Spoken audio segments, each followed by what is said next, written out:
ఇటు వచ్చేయండి. ఇప్పుడు చెప్పండి మీరు, మీకు ఎప్పుడు అనిపించింది ఓ భామ అయ్యో రామ? కథ రాసుకున్నప్పుడు అనిపించింది. సరే, జోక్స్ అపార్ట్, ఇప్పుడు చెప్పండి రియల్ లైఫ్లో మీకు ఏ అమ్మాయిని చూసినప్పుడు అలా అనిపించింది? చాలామంది ఉన్నారు, లిస్ట్ వద్దులేండి. అక్కడ నా వైఫ్ కూడా ఉంది, ఇప్పుడు ఎందుకు ఇవి? సర్లేండి, ఓకే.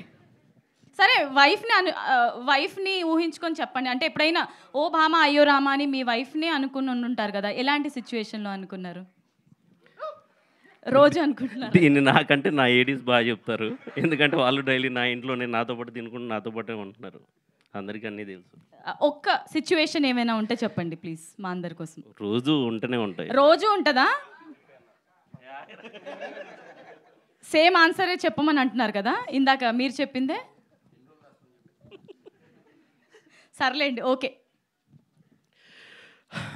ఓకే అండి, మీడియా మిత్రులందరికీ థ్యాంక్ యూ సో మచ్ ఇక్కడికి వచ్చినందుకు. ఎందుకంటే ఒక సినిమా అనేది జనంలోకి వెళ్ళాలన్నా, ఒక సినిమాకి అంటే అది చిన్న సినిమా పెద్ద సినిమా తేడా లేకుండా జనంలోకి, అంటే మంచి సినిమా అయితే జనంలోకి తీసుకెళ్ళేది ఫస్ట్ మీడియానే. వాళ్ళందరికీ థ్యాంక్ యూ సో మచ్ ఇక్కడికి వచ్చినందుకు.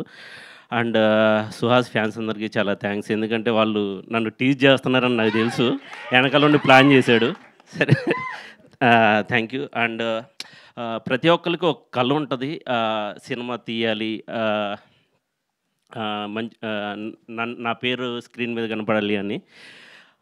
అది తొందరలో నా కళ నెరవేరబోతుంది. దానికి ఫస్ట్ థ్యాంక్స్ చెప్పాలనుకునేది సుహాస్కి, ఎందుకంటే ఈ కథ తను ఓకే చేయడం వల్లే ఈరోజు నేను ఇక్కడ ఉన్నాను. Thank you so much darling. And second thing, Harish గారు, ప్రొడ్యూసర్ హరీష్ గారు. ఇది లైక్ ఫస్ట్ కథ చెప్పినప్పుడే దీనికి క్వాలిటీ కాంప్రమైజ్ అవ్వకుండా సినిమా అనుకున్న విధంగా తీయాలి అనుకున్నప్పుడు ఆయన ఓకే అన్నారు. యాజ్ ఇట్ ఈజ్గా అదే జరుగుతుంది. Thank you so much Harish గారు. నేను ముద్దుగా హరీష్ అంకుల్ అని పిలుస్తుంటాను. Thank you. ఈరోజు ఈ ప్రోడక్ట్ ఇలా ఉండటానికి రీజన్ మీరే. And thank you Pradeep darling, thank you so much. నువ్వు కూడా ఒక రీజన్ ఈరోజు నేను ఇక్కడ ఉండటానికి. అండ్ నెక్స్ట్ నా టెక్నీషియన్స్ అండి, మనీ సార్. ఫస్ట్ ఈ స్టోరీ చెప్పింది సుహాస్ ఓకే చేశాక నేను మనీ సార్కి చెప్పాను, హిట్ వన్ హిందీ జరిగేటప్పుడు.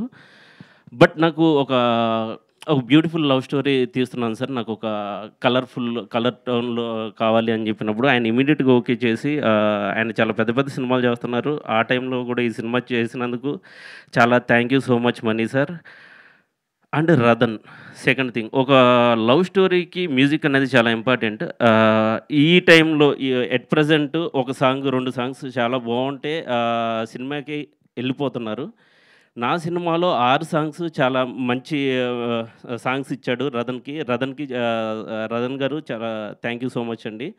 అండ్ బ్రహ్మ సార్, బ్రహ్మ కడలి గారికి అంటే ఆయన ఎలా ఉందంటే సెట్లో నాకు, నేను ఒకటి ఏదైనా కావాలి అని చెప్తే ఆయనే ప్రొడ్యూసర్తో మాట్లాడి, ఆయనే ప్రొడ్యూసర్ గారిని ఎలా అయినా ఒప్పించేసి ఏదైతే ఫ్రేమ్లో అనుకున్నామో దానికంటే అందంగా ఈరోజు సినిమా ఇలా ఉండటానికి ఒక రీజన్ బ్రహ్మ సార్ కూడా. బ్రహ్మ గారికి కూడా thank you so much. And at present నేను ఫైట్ చేస్తుంది ఎడిటర్ భావిన్ ఫస్ట్ మూవీ అయినా రోజు మేమిద్దరం ఎడిటింగ్ టేబుల్ మీద కొట్టుకుంటూనే ఉన్నాం. ఇంకొక 1 వీక్ 10 డేస్ ఫైట్ ఉంటుంది అనుకుంటున్నాను నేను. ఇలాగే కొట్టుకుందాం, మంచి సినిమా మాత్రం జనానికి ఇద్దాం. అండ్ నా ఏడీస్ అందరూ నాతో పాటు డే అండ్ నైట్ వాళ్ళు నాకంటే ఎక్కువ కష్టపడుతున్నారు. థ్యాంక్ యూ సో మచ్ మా వాళ్ళందరికీ. ఇంకా థ్యాంక్స్ కార్డ్స్ చాలా ఉన్నాయి, నేను తర్వాత చెప్తాను ఆర్టిస్టుల గురించి ఇవన్నీ. And thank you for support అండి. Thank you, love you. Right, thank you so much sir. మీకు కూడా wishing you all the very best. Okay, so మరి మాత్రం లేట్